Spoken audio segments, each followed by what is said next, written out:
At the same time, Krystal, we've got some developments in the NYC mayoral. There's a lot going on. Yes. This race has basically become a total mess. New York City mayoral race coming to a close very shortly. And all right, the latest thing, the polls are all over the map in terms of who is actually leading. So Andrew Yang for a long time was holding on to this lead. Now it looks like it's him, Eric Adams, Catherine Garcia got the New York Times endorsement. And then she shot up. That seems to be causing her to surge. And I have to think, I mean, New York City at this point, like, a lot of it has been gentrified to the point that it's like, you know, a lot of affluent liberals who are very influential, who read the New York Times, so that endorsement carries a lot of weight. And then you have just a total sort of meltdown on the left in terms of picking a candidate, sticking with that candidate. Really pathetic. It really is a total mess. So the latest thing that you have is there was a second allegation of sexual harassment against Scott Stringer, who previously it seemed like a lot of progressives were kind of coalescing around Stringer as their candidate of choice. Then this first sexual harassment allegation comes out, which Ryan Grimm did the digging into and found like there's a lot of holes in this person's story, but it was already a lot of the progressive groups had like run away from Stringer and unendorsed him and all of this stuff. The new allegation, we can throw Ryan Grimm's tweet up here tweet up there, please. as well. So the new allegation also has similar holes. The New York Times reporting on it was such a mess. So they had to change like their reporting on it and the way that they were indicating his response and how he was responding. So again, look, we don't know what happened. And this new allegation is from 30 years ago. So we really don't know what happened back then. But in any case, the left has abandoned Stringer. Then it was like, oh, maybe Diane Morales, who positioned herself as the leftiest in the field. Right. And she's had a total implosion too. Number one, her campaign staff, there were allegations of like a toxic work environment. They wanted to unionize, but it's really late in the campaign. And then they marched on her office and it became this entire sort of like navel-gazing exercise. It also then came out, oh, she's positioning herself as this sort of democratic socialist candidate, but her views are not left at all, or at least they weren't until the minute that she thought it would be politically advantageous. Take a listen to this interview she gave where she laid out some of her views on things like charter schools and also on whether she voted for Andrew Cuomo or Cynthia Nixon. Take a listen. For Democratic voters that you're going to be trying to appeal to, can you give folks an early sense of sort of where you fall in this supposedly big tent party? Are there ways that you talk about what kind of Democrat you are? Should people know who you're supporting in the presidential race? You know, are there some markers you can give folks? Yeah, you know, I've been asked that question a couple of times, and I've been really resistant to the label, mostly because I don't check all the boxes in any one lane. I think, you know, people have tended to want to lump me in the sort of progressive or the democratic socialist, but then we talk about schools, and we talk about school choice, and then they go, oh, you know, maybe not, right? Because I am a strong believer in school choice, and that's definitely a much longer conversation that I'd love to be able to unpack. But so I don't fall neatly into any one category, I don't think, and I'm hoping that that's actually going to be pretty appealing to New Yorkers. Just quickly on that, do you have a favorite in the Democratic presidential primary? I am honestly going to vote for whoever the candidate is, the nominee is, and I haven't quite made up my mind yet. And were you a supporter of Governor Cuomo or Cynthia Nixon in 2018? That's a good question. I think I voted for Cuomo. Okay, sheepishly. Oh my God! Extraordinary levels of cringe that are happening. Won't say, like, doesn't know who she's going to vote for in the Democratic primary. School choice. So this is a person who's positioning herself as like the lefty candidate, So and now she imploded. Then. Total implosion. The latest effort to sort of coalesce behind a progressive candidate is Maya Wiley. AOC just endorsed her. We can throw that up on the screen. So that's Scott Stringer, you know, derailed by maybe possibly bogus sexual harassment or assault allegations.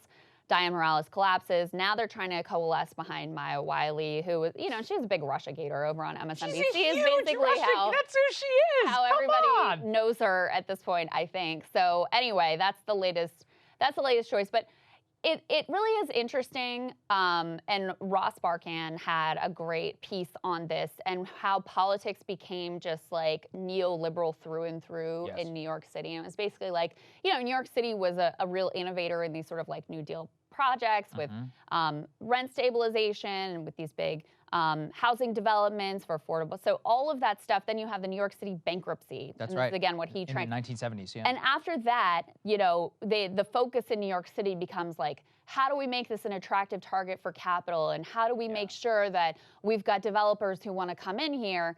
And even de Blasio, who, with some of his rhetoric, tried to signal an end to that neoliberal era, that train is hard to slow down. It's and too so powerful. He had some surface level reforms and also was just sort of like ineffectual in terms of just like his level of competence and ability to get the job done. So he loses trust. And at this point, there's really no one in the field who's proposing anything significantly different from the neoliberal era that, whether it's been a Republican or a Democratic mayor, has dominated in New York City. There may be some differences around the edges, but that's the direction that this race is going in. So, you know, Yang looking shakier. Eric Adams is more to the right than Yang is and has like active hostility he went and attacked AOC. contempt for the Which left. I thought was smart, actually. Well, he's just trying to distinguish himself that way. You have Maya Wiley, who's sort of like, again, I mean, she worked in the de Blasio administration. Catherine Garcia, same thing, works in the de Blasio. These are technocratic type of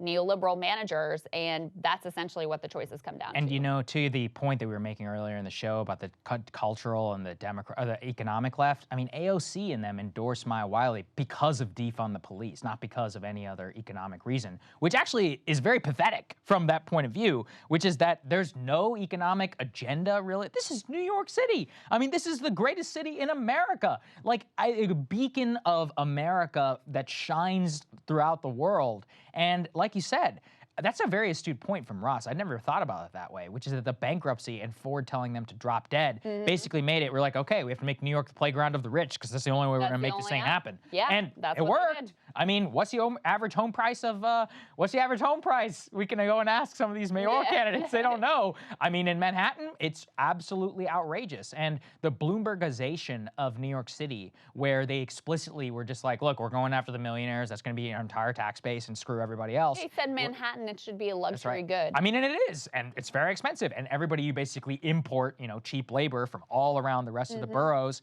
and from the surrounding New York City area, and everybody has to commute like 9 hours in just to go work at Starbucks or something like that. I think that's a pathetic situation for one of the biggest cities in America, a beacon of our country itself. And from that point of view, it is a very sad state of affairs. I will say, I know the left is very down on Yang. If he wins, it still does change politics forever. I still truly believe that Yang is such a almost post-cultural figure who rises above like a culture war in a way that I have not seen in politics in a very long time. It's also fascinating because he became famous by running for president. He wasn't famous before he ran for president. So that hasn't happened in a long time. I don't think it's just the left that's down on Yang, judging by the polls, by the way. I mean, he's lived quite a lot. And I really think it comes down to something simple, which is part of his magic that made him so compelling, is he just seemed like this normal guy who was trying to figure it out and super authentic and like wore it all out there and would answer any question you want in the most direct way. Now he's teamed up with these Bloomberg consultants, and you can tell in what he says that this is what he's been told to say in order to win. And so to me, on the one hand, I see your point about the fact that he just, you know, became famous from running for president, and he really circumvented the traditional media and went on all these independent media platforms, et cetera, et cetera. So yeah, in that sense, but then if he wins, he did it by becoming basically a standard issue politician. And so it really muddles whether this is any kind of a breakthrough point or not. I'll put it this way. It's not the end point, it's V1. It's like the version 1 of what I want to see, which is in the new style of why did he become famous in the first place? And I agree with you. Look, Andrew, by the way, if you ever watch this, you didn't become famous by being, you know, like a Bradley Tusk Bloomberg consultant. Right. What you did was by showing his greatest moment on the campaign is when he said, we're all wearing makeup. This is theater in front of millions of people. That resonated with everyone. And so look, how he is as an actual mayor and, you know, how he is even now as a candidate, I actually do think it's beside the point because that is V1, in my opinion, of what the future could look like. But you know, the sad thing is, I'm afraid if he does win, and at this point, like, I don't have a dog in the fight at this point. Like, I don't know who I even want to win or who I would vote for if I was there, et cetera, et cetera. But I think the learning from this, unfortunately, would be if he did win, like, oh, he won by doing the normal politician stuff. Right. And like pandering to these groups that he knew were key to being able to have success in the city.